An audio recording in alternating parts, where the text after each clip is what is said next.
नमस्कार दोस्तों, एक्शन विचार न्यूज़ में आप सभी का स्वागत है। आज पुनः मैं शेखर त्रिपाठी जी के पास आया हूँ। एक इंटरव्यू हमने आपका लिया था अपने स्टूडियो में, लेकिन आज हमने पूरा का पूरा नेचुरल प्रोसेस आपका देखा और बहुत कुछ सीखने को मिला और बहुत कुछ बताने का मौका भी है देशवासियों को। तो कुछ प्रश्न आपसे हम करेंगे शेखर त्रिपाठी जी से, और उन प्रश्नों से आप सभी को सीखने को बहुत मिलेगा, क्योंकि भारत देश में 65% आबादी गांव में रहती है और गांव में रहने के बाद क्या क्या चीज़ें की जा सकती हैं, ये बहुत मायने रखता है। तो शेखर जी, आपसे नमस्कार। आपको बहुत बहुत नमस्कार। और साथ में जो मेरे मन में यहाँ पर मैं घूमते वक्त काफ़ी कुछ चल रहा था अंदर अंदर, एक बात आई कि आज की डेट में करोड़ों रुपए का आपका इस पूरे सेक्टर में निवेश है जी। ये मेरा अनुमान है बिल्कुल। कि कम से कम करोड़ रुपए के ऊपर का निवेश है आपका। और लोग क्या कर रहे हैं, गांव से निकलकर आज कहते हैं ना कि आत्मनिर्भर भारत के लिए रोजगार और तमाम चीज़ों का सृजन वो यहाँ गांव से निकलकर शहरों में ढूंढ रहे हैं। ऐसे में आपको जब आपने करोड़ रुपए निवेश किया यहाँ पर, तो आपको रिस्क नहीं लगा? देखिए, ऐसा है कि जब इरादा पक्का होता है जी जी जी। और नियत कुछ कराने के लिए आपको चुन लेती है, तो फिर आपको फिर आपके हाथ में तो कुछ रहता ही नहीं है। तो कुछ इस प्रकार का बना कि मैंने कोई बहुत ही नियोजित तरीके से ये इस तरह आना नहीं शुरू किया कि मुझे गांव जाना है, क्योंकि मैं तो गांव से ही जुड़ा व्यक्ति था। कोई मेरे मन में गांव को लेकर के कुछ, लेकिन गांव में मुझे अपना करियर बनाना है या गांव में वापस जा करके मुझे फिर से पूरा ग्रामीण जीवन जीना है, ये तो मेरी कोई योजना नहीं थी। मैं मूलतः ISPCS की कोचिंग संस्थान लखनऊ में चलाता था और उसके कई जिलों में ब्रांच थी, दिल्ली में भी ब्रांच थी और मजे से काम चल रहा था। लेकिन एकाएक मैंने गौशाला यहाँ खोलने का, सहजौरा रायबरेली जहाँ आप बैठे हैं, इस स्थान को मैंने चुना और मेरे मन में आया कि यहाँ एक गौशाला बनाई जाए, और मैंने फिर वहीं से जीवन यूटर्न हो गया। जब गौशाला बनी तो दूसरों के, ये मेरे एक छोटी सी स्टोरी के साथ मैं बताऊं, एक बहुत बड़े कृषि विभाग के चीफ इंजीनियर रिटायर हो गए और करीब करीब 80 साल के हैं। तो एक दिन हमको फोन किया, कहा शेखर जी, मैंने अपनी गौशाला बंद कर दी और मैं तो गाय का बहुत सेवा करना चाहता था, लेकिन क्या बताएं, मजदूर साथ नहीं दिए। तो मैंने कहा कि आप अगर सेवा करना चाह रहे थे तो मजदूर अगर सेवा करेंगे तो सारा सेवा का प्रतिफल उनको मिलेगा। सेवा करना था तो आपको रहना पड़ेगा वहां पर। तो थोड़ा झल्ला गए, उन्होंने कहा आप तो समझ नहीं रहे बात को। तो मेरे मन में आया कि शायद हम बात नहीं समझा पा रहे हैं, इसका कोई अन्य तरीका है। तो फिर जो बात हम नहीं समझा पा रहे थे, वो बात जब हम ही नहीं कर रहे थे तो हम समझा कैसे पाते। तो मेरे मन में वहीं से ये बात करी कि अगर मुझे कुछ भी करना है तो स्वयं जा करके करना पड़ेगा, उस स्थान पर रहना पड़ेगा, उस स्थान पर अपना घर बनाना पड़ेगा, अपने परिवार को रहने लायक स्थिति में लाना पड़ेगा, आपके हित मित्र भी उस स्थिति में आकर रह सकें, ऐसी व्यवस्था बनानी पड़ेगी, इन्हीं अपने सहयोगियों के साथ रहना पड़ेगा, इन्हीं के साथ खाना खाना पड़ेगा। तो आप जहां आज आपने भोजन किया, वो भोजन आपके लिए अलग नहीं बना है, यही शाम को सारे लोग खाएंगे। तो ऐसा जब कंसेप्ट आ गया, ऐसा जब कार्य आ गया, तब उनको भी लगता है कि इस व्यक्ति के लिए, जिसके लिए काम कर रहे हैं, ये तो हमारे बीच का है।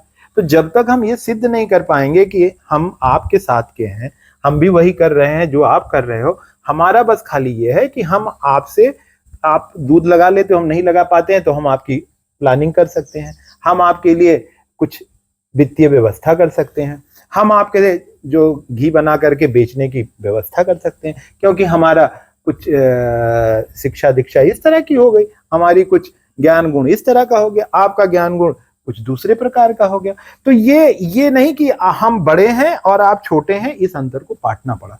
तब इस स्थिति में आए कि आप देख रहे हैं कि अभी तक एक आवाज किसी तरह से नहीं उठी है, कहीं से चिल्लाहट उठी हो कि वहां कोई काम हमारा रुका हो। हम मस्ती से आपके साथ बैठे हुए हैं, कहीं ना चिल्लाए हैं, ना कहीं किसी कुछ बताया है, जिसको जहां जो काम करना है अपना कर रहा है। इसलिए ये व्यवस्था बन पा रही है क्योंकि हमको यहीं रह करके ये निर्णय ले लेना पड़ा कि अब हमें शहर की तरफ नहीं जाना है। अगर गौशाला चलानी है, अगर प्राकृतिक खेती करनी है, अगर कोई विकल्प लोगों को देना है, समाज के प्रति, समाज में कोई विकल्प खड़ा करना है, तो फिर आपको पूरा जीवन अपना यहाँ पर डिवोट करना पड़ेगा।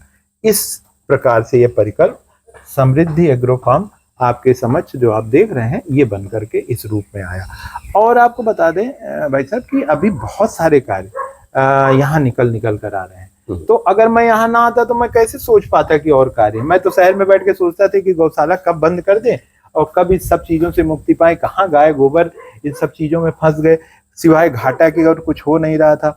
लाभ लोभ के चक्कर में फंसे पड़े थे। इतना दूध पर बिक जाए तो इतना पैसा आ जाए, इतना चीज हो जाए तो इतना आ जाए।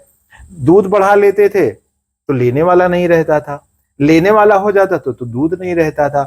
कलेक्शन कर लो तो क्वालिटी नहीं होती थी।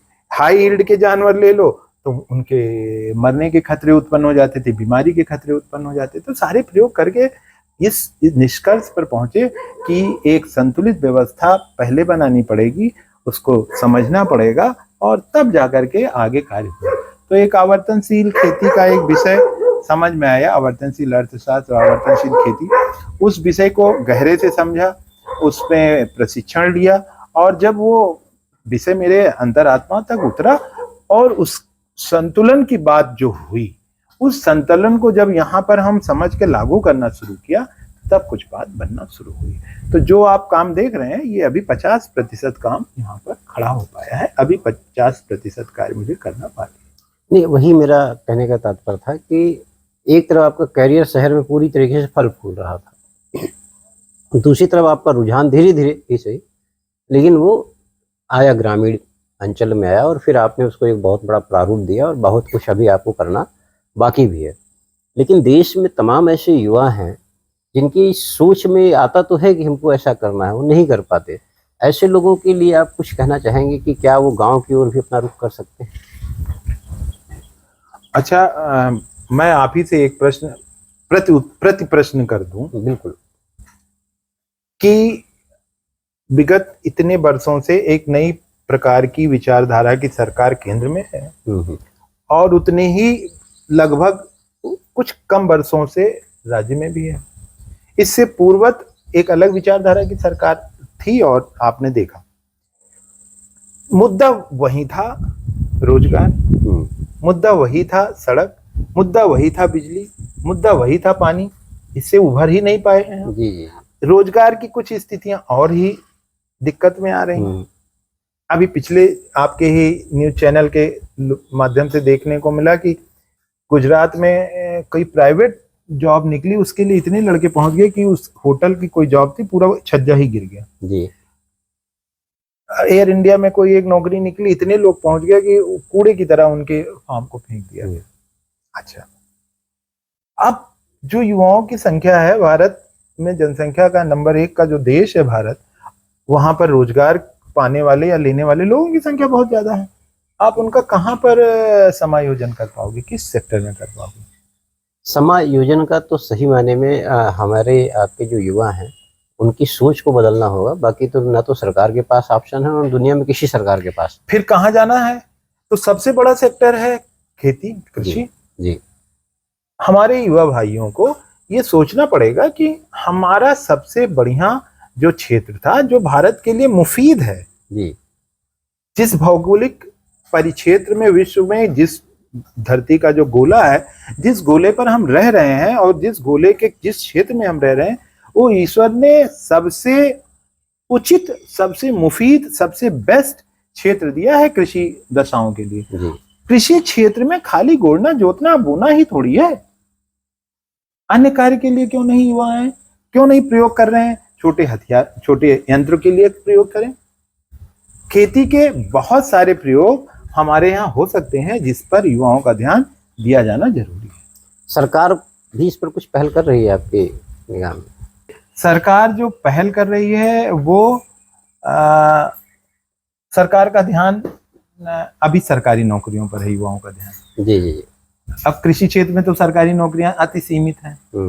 तो कुल मिला के कहने का मतलब यह है कि अगर सरकार का ध्यान सरकारी नौकरी की तरफ युवाओं का ध्यान है, तो सरकार का ध्यान सरकारी नौकरी बढ़ाने पर रहेगा। जी इंडस्ट्रियल सेक्टर में नौकरी बढ़ाने का रहेगा, उनसे कह दीजिए कर देंगे, हाँ कर दीजिए।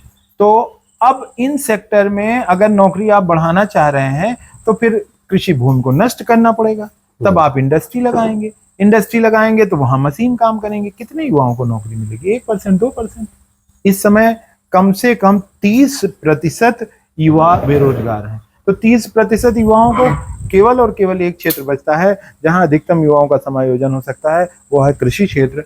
सरकार को अपना नजरिया बदलना पड़ेगा, युवाओं का अपना नजरिया बदलना पड़ेगा। मैं युवाओं की गलती क्यों दूं जब आकर्षण ही सरकारी नौकरी का है, जब सारा ग्लैमर ही सरकारी नौकरी का है। और क्यों सरकारी नौकरी का ग्लैमर है आप भी जानते हाँ, हो। हाँ, निश्चित तौर पर एक बार नौकरी पा जाना है तो एक सुरक्षित स्थिति बन जाती कि व्यक्ति 60 वर्ष तक, फिर पेंशन की सुरक्षा हो जाती। लेकिन जीवन 60 वर्ष तक आपने किया क्या? नौकर बन के रह गए। जी जी। इस बात का ये कोई गरिमामयी कार्य तो रहे नहीं किसी के यहाँ नौकरी करना।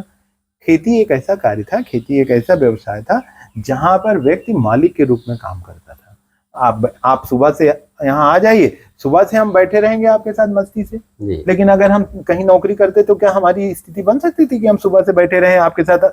मेहमान भी आ जाएंगे तो हम यही कहेंगे कि 5 बजे के बाद हम आपसे मिल सकते हैं, आप तब तक घर में बैठिए।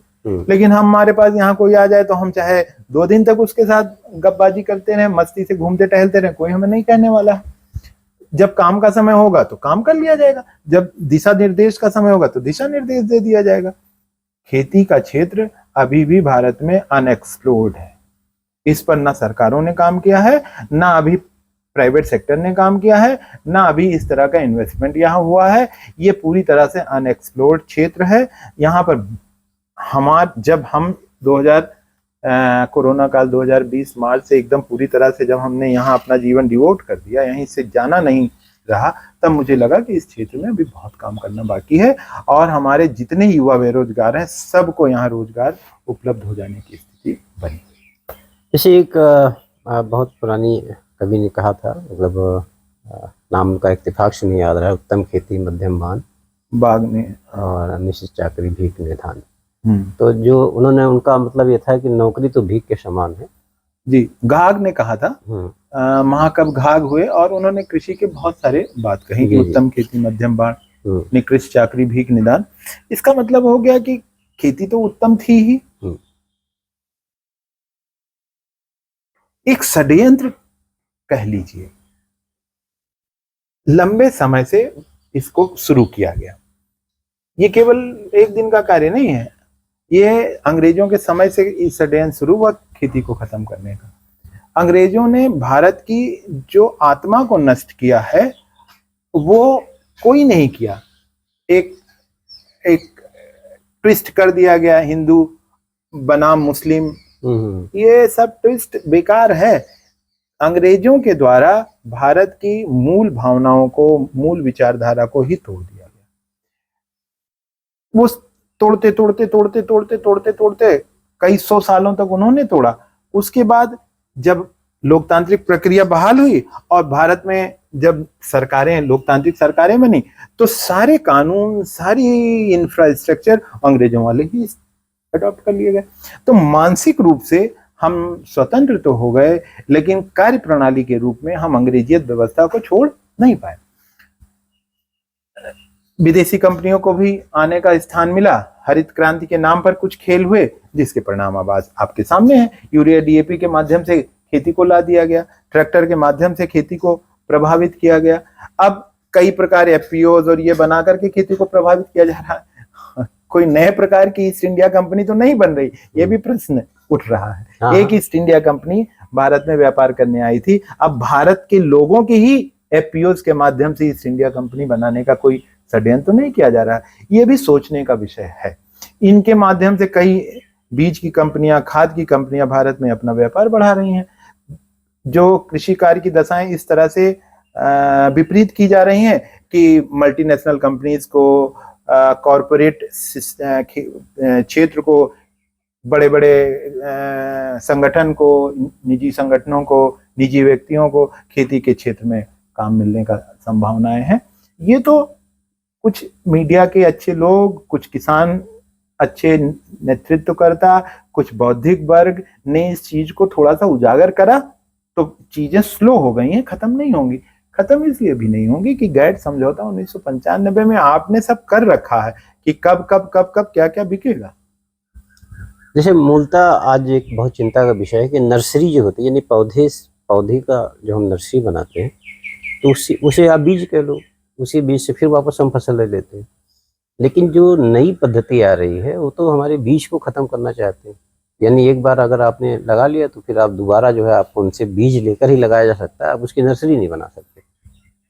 मैंने आपसे जिक्र किया कि हरित क्रांति के बाद एक नए प्रकार का हमारे अंदर खेती में षड्यंत्र करना शुरू हुआ। जी जी। तब हम लोग की पैदाइश नहीं हुई थी जी। लेकिन 65 के दशक में एक कृत्रिम व्यवस्था बनाई गई कि हमारे यहाँ भूख का संकट है, भोजन का संकट है, पूरा उत्पादन नहीं हो रहा। हो सकता है कुछ क्षणिक रहा हो, सूखा पड़ जाता है, पानी कम बरसता है, लेकिन भारत इतना विशाल देश है कि किसी क्षेत्र में अगर सूखा भी पड़ता है तो दूसरे क्षेत्र में खूब प्रोडक्शन होता है। और भारत में अभी पिछले साल आप देखेंगे कहीं बाढ़ आ जाती है, कहीं सूखा पड़ जाता है, तो उससे कोई फर्क पड़ने वाला इस देश को नहीं। भौगोलिक परिस्थितियां अलग अलग है। लेकिन उसी व्यवस्था का लाभ उठा करके कुछ विदेशी ताकतों को मौका मिला, उन्होंने हाइब्रिड बीजों को इंट्रोड्यूस कर दिया। हाइब्रिड बीज आ गए तो बार बार वो, चूंकि उनमें प्रजनन ऐसी व्यवस्था बना दी जाती है कि उनमें दोबारा बीज बनने की ताकत खो दी जाती है उनके डीएनए आरएनए परिवर्तन कर दिए जाते हैं, उनके स्ट्रक्चर में परिवर्तन कर दिया जाता है। तो इस कारण से बार बार बीज लेने के लिए बाजार जाना, खाद लेने के लिए बाजार जाना, सिंचाई के साधनों के लिए बाजार जाना, मशीन के लिए बाजार जाना, जुताई के लिए बाजार जाना। तो अगर किसान बाजार नहीं जाएगा तो सरकार को टैक्स कहाँ से मिलेगा, बाजार को फायदा कहाँ से होगा। तो बाजार का आना किसान के जीवन की कहानी को बदल जाना संभव हुआ, आज उसका परिणाम। आपने एक इशारा किया ईस्ट इंडिया कंपनी को, उसी को थोड़ा सा हमने उसका विश्लेषण किया बीज को लेकर। तो जो अभी आपने कहा, एक शंका जाहिर की कि एक अलग तरह की ईस्ट इंडिया कंपनी का निर्माण हो रहा है भारत में, तो ये तो हो ही रहा है इसे। और 1995 में जो समझौता है उसके अंतर्गत सारी चीज़ें पहले से तय है। क्या यहाँ पर किसान की जागरूकता काम करेगी कि ऐसी पद्धति को रोका जा सके और अपने मूल पद्धति पर वापस आया जाए, यानी अपनी संस्कृति का रक्षा किया जा सके?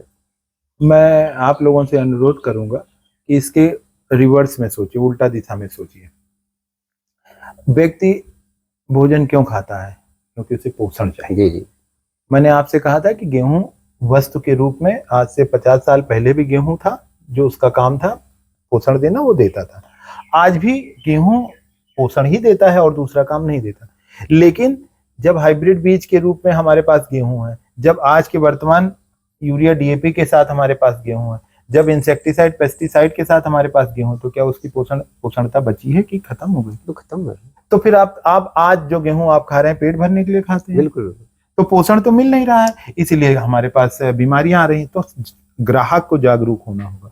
अगर पुनः ग्राहक पोषण युक्त भोजन की तरफ इशारा पा जाए, समझ आ जाए, तो डिमांड बढ़ेगी। और जैसे ही डिमांड बढ़ेगी, किसानों के ऊपर भी इस बात का दबाव आना शुरू हो जाएगा कि आप यूरिया डीएपी छोड़ करके प्राकृतिक विधि से केमिकल फ्री खेती करिए, आप अपने पुराने व्यवस्थाओं की तरफ वापस लौटिए, आप अपना खाद बनाइए, अपने बीजों को रक्षा करिए, देसी बीजों से खेती करिए, और ग्राहक खुले मन से उसको स्वीकार करना शुरू कर देगा।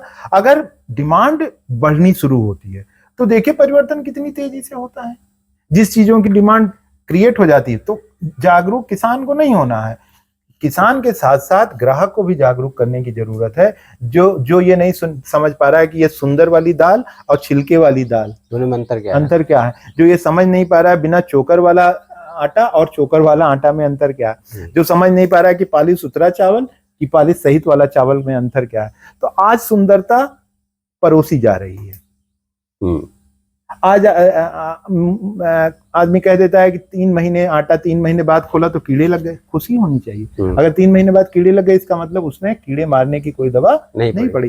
3 घंटे बाद दूध फट गया तो खुश होना चाहिए कि इसका मतलब दूध फटना, क्योंकि दूध का कार्य है फटना 3 घंटे बाद। 2-3 घंटे बाद उसमें लैक्टिक बैक्टीरिया उत्पन्न होंगे, फटेगा।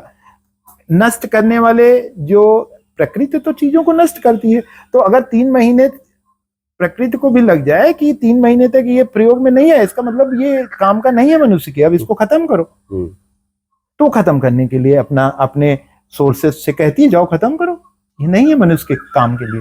तो लेकिन जब उसमें इंसेक्टिसाइड पेस्टिसाइड दवाएं छिड़क कर आपके सामने रख दी जाती हैं तो कीड़े भी खाने से इनकार कर देते हैं। धरती में फिर कोई व्यवस्था ही नहीं है। धरती ने अपनी प्रकार से, प्रकृति अपने प्रकार से, यही ईश्वरीय नियम है।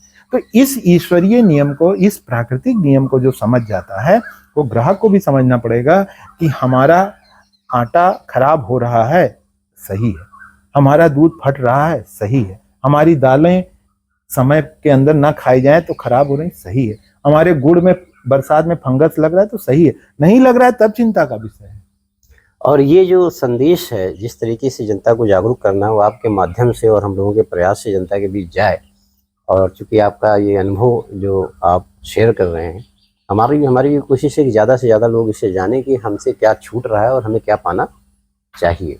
तो ये खैर ये तो देखा जाए तो देश में बहुत अच्छी बात है, और वैचारिक क्रांति के रूप में इसी तरीके से पूरे देश में फैल सके, उसके लिए आप जैसे लोगों का आना और आप जैसे लोगों की इस तरीके की शुरुआत करना देश के लिए तो बहुत फ़ायदेमंद है। इसी क्रम में देश के लिए जितना आप इस तरीके की व्यवस्था में अपने आप को संलग्न कर रहे हैं, वहाँ पर देश के जो रहनुमा हैं उनसे आपको क्या चाहिए। और अभी एक चर्चा हमारे कई किसानों से हुई थी, तो एक लोक लुभावन बातें आई कि भाई बिजली जो है आपका नलकूप वाला क्या है उसे सब माफ़ कर दिया गया है योगी जी के स्टेटमेंट के आधार पर।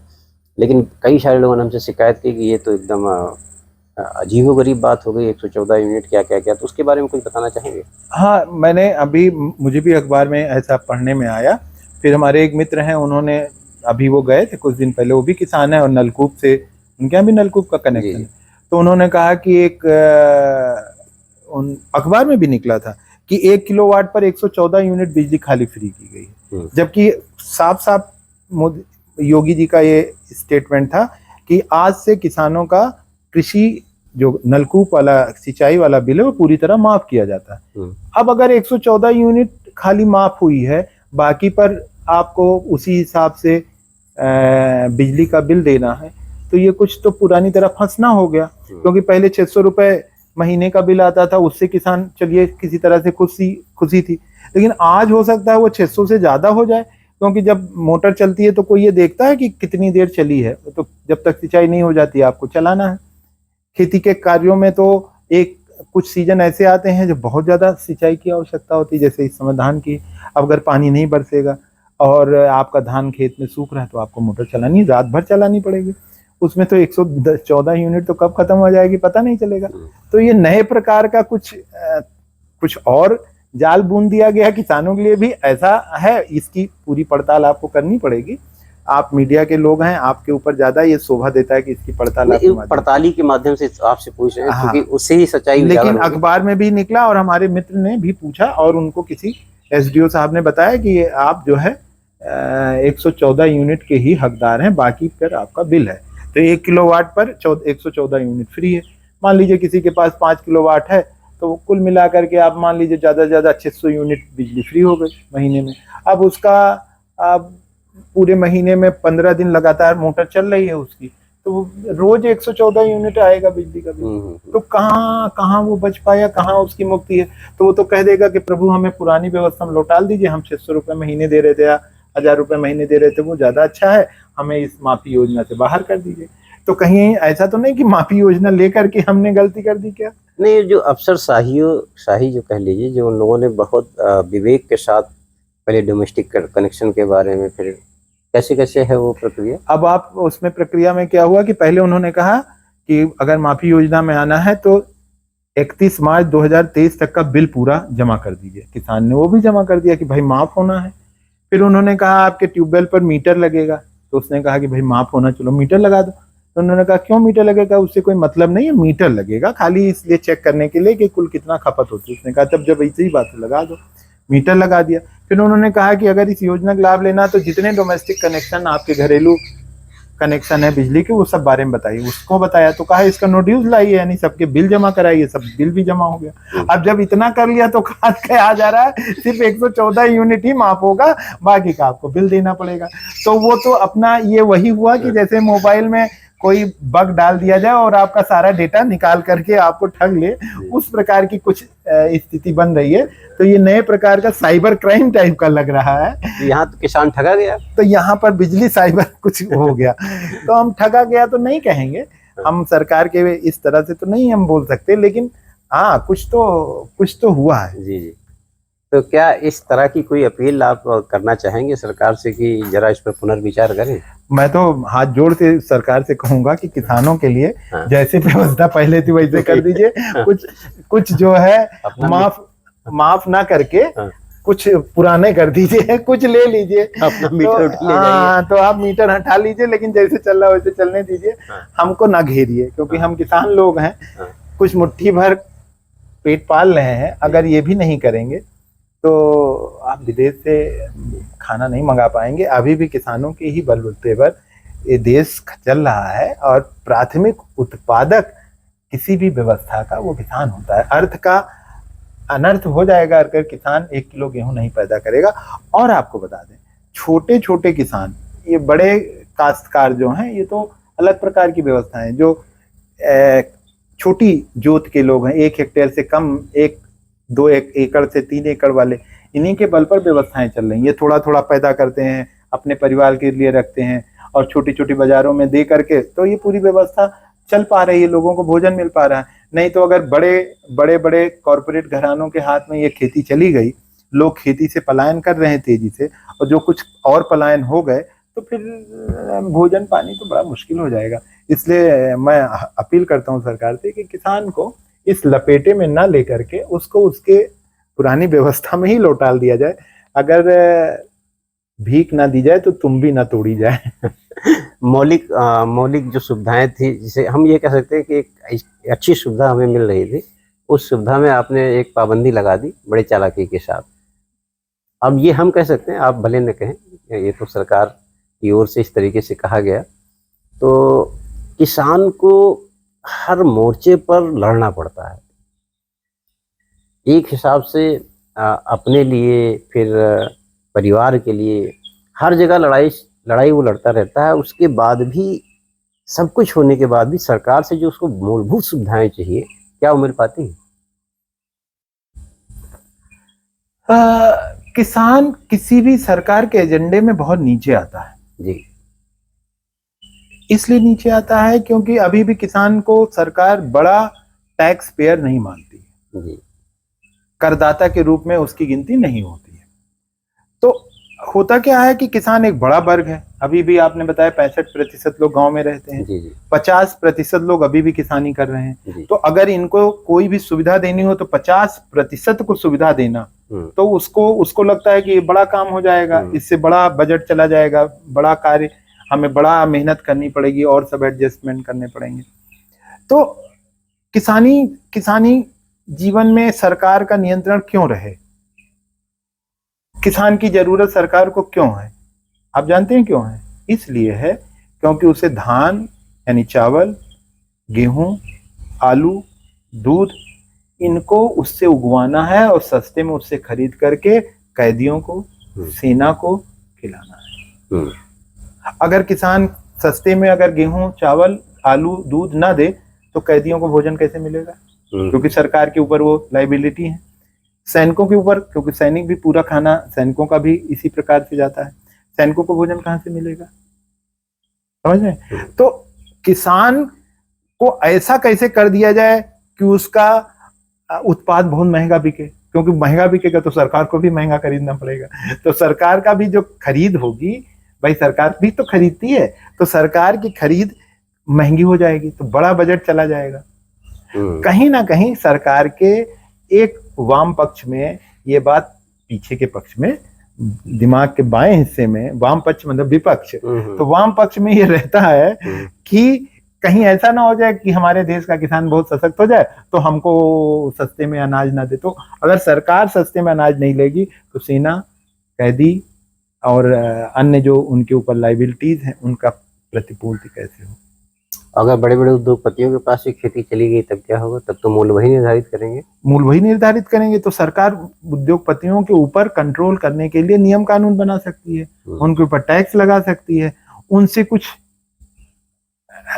लेन देन कर सकती है, उनके लिए कोई निश्चित तौर पर कोई व्यवस्था बना सकती है। लेकिन किसान के ऊपर तो लेन देन नहीं कर सकती। किसान कैसे लेन देन करेगी सरकार कि तुम इतना पार्ट हमें दे दो, इतना रोको, इतना, ऐसा तो कोई, तो वो तो चाह रही कि उद्योगपतियों पर चला जाए, तो वो कंट्रोल करेगी कि इतना परसेंट जितना किसान से लोगे उसका 10% तुम्हें सरकारी कोटे में जमा कराना होगा, तो उसे तो कंट्रोल कर लेगी। वो 90% को महंगा बेच करके 10% का कमाई कर लेगा। तो कहने का तात्पर्य यह है कि सरकार भी उसी दिशा में काम कर रही है कि कहीं ना कहीं इनके माध्यम से अगर खेती हो तो बहुत सारी चीजें वो निर्धारित कर सके या अब ये कानून बना डायरेक्ट सके। कहना उचित नहीं है, मीडिया के सामने इस बात को मैं नहीं कह सकता, लेकिन नीतियां इतनी फेवरेबल नहीं है जी। जिससे कि बहुत मजा आ गया। ये आप ही बता दीजिए कि कोई ऐसी नीति जो आपको लग रही है कि जहाँ लगे हाँ ये किसान के लिए बड़ा अच्छा हो गया। क्या 6,000 रुपए की नीति से किसान का भला हो जाएगा? कहाँ से हो जाएगा? क्या 2300-2400 रुपए गेहूं बेच करके किसान का भला हो जाएगा? ठीक, फिर देखिए एमएसपी का रेट जो है, जिस रेट पे एमएसपी है उसमें बढ़ोतरी हुई, इस बात के लिए मैं सरकार को बधाई देता हूँ। लेकिन सरकार की एमएसपी पर भी सभी किसान बेच ही नहीं पाते, उनको तो गांव के अड़ातियों को देना रहता है, गांव के व्यापारियों को देना रहता है, उनसे उनके संबंध बने रहते हैं, उनसे उनका पैसा लेन देन चलता रहता है, क्योंकि उनको खेती के समय पर पैसा वहां से मिल जाता है। तो वहां एमएसपी रेट से भी कम रेट पर किसानों को अपना बेचने की मजबूरी रहती है। तो कुल मिलाकर के अभी भी अनुकूल वातावरण नहीं बन पाया खेती का। और बात बता दें, वातावरण कैसे बने? क्या खेती किसान संविधान में परिभाषित है? कहीं परिभाषा नहीं है कि किसान किसे कहा जाए। क्या सरकार के किसी व्यवस्था में, किसी गजेट में किसान परिभाषित है? नहीं है। नहीं है।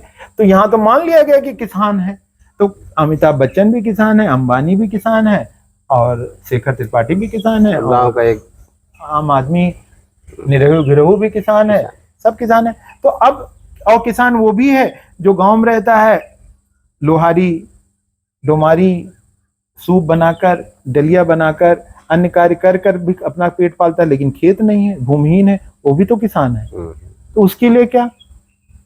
तो आप खेत है तो किसान है, इस फार्मूले पर अभी तक हम चल रहे हैं। ना हमें संविधान में परिभाषित करा गया, ना संसद में कोई हमें व्यवस्था दी गई, ना विधानसभाओं में, विधान परिषदों में कोई व्यवस्था दी गई। हमें सम्मान ही कहीं नहीं दिया गया, यानी किसान को कहीं सम्मान नहीं दिया गया। तो जब इसे सम्मानीय और गौरवपूर्ण बनाया ही नहीं जाएगा तो कौन सा युवा इस तरफ आएगा? कौन सा बाप अपनी बेटी को किसान के हाथ से ब्याहने का प्रयास करेगा? तो गौरवपूर्ण स्थिति में लाने तो दीजिए। कभी कभार वो फलाने जन्म दिवस पर 2 किसानों को सम्मानित करके, वो भी आज इस अधिकारी के फेवरेट किसान है, अधिकारी बदल गया तो दूसरे किसान उसके फेवरेट हो गए, फिर चौथे अधिकारी आ गए, उनके फेवरेट हो गए। उससे क्या भला होने वाला है क्या? कभी साल में 2 बार 3 बार किसानों को याद किया जाता है। वो चौधरी चरण सिंह की जयंती है तो किसान दिवस है, 1 2 बार 3 बार याद करने के सिवा और किसान को याद करने की कोई आवश्यकता महसूस ही नहीं होती। सारी नीतियां, किसी ने अभी लिखा था कि दूध का काम गांव में होता है तो दूध की सारी नीति गांव में बैठ के बनाओ, खेती का सारा काम खेत में होता तो सारा कार्यालय खेत में बनवाओ, गांव में बनवाओ। ये कार्यालय शहर में क्यों? बनाओ ना, आओ ना, हम तो स्वागत करते हैं सबका। तो अभी ये विचारधारा की लड़ाई हमको लगता है बहुत, क्योंकि आज 75 साल बीत गए और देश में कई चीज़ों में बदलाव आया, लेकिन किसान के लिए जिस तरीके की सोच बननी चाहिए अभी वो सोच बनने में भी लगता है कि काफ़ी समय लगेगा। लेकिन उसके उपरांत भी आप जैसे युवा, आप जैसे अच्छी सोच वाले लोग जो कृषि की तरफ इतना ध्यान दे रहे हैं, आज मैं आपके यहाँ पूरा भ्रमण कर रहा हूँ, 350 से ज़्यादा पेड़ हैं। एक ऑर्गेनिक खेती के लिए जितनी प्रकार की प्रक्रियाएं होती हैं वो सब आपने अपना रखा है। आपके यहाँ भी हमने अमरूद खाया, आपके यहाँ हमने मट्ठा वो पिया जो 20 साल हो गया, जो उस स्वाद का मट्ठा नहीं मिला। चूल्हे की रोटी खाई जो 20 साल पहले माँ के हाथों से खाया था, या 25-30 साल 40 साल पहले खाया होगा। ये सब जो देखने को मिला और मन में जो एक भाव पैदा हुआ, वो तो खैर बहुत ही अच्छा है, और मैं उम्मीद करता हूँ कि आप जैसे लोग इसको और बढ़ावा दें, और हम जैसे लोगों का जो दायित्व है सरकार तक इन सारी चीज़ों को पहुँचाना, उस पर हम लगातार प्रयास करते रहेंगे। आज की जो हमारी मुलाकात है आपकी, ये सौभाग्य मैं कहूँ अपने लिए या एक्शन विचार न्यूज़ के लिए कि बहुत बेहतर रही, और एक अच्छी शुरुआत हो रही, एक अच्छी सोच के साथ, और हमारा पूरा प्रयास होगा कि किसानों के मुद्दे को लगातार हम सरकार के समक्ष रख सकें और आप जैसे लोगों से लगातार बात कर सकें। बहुत बहुत बहुत धन्यवाद। बहुत धन्यवाद।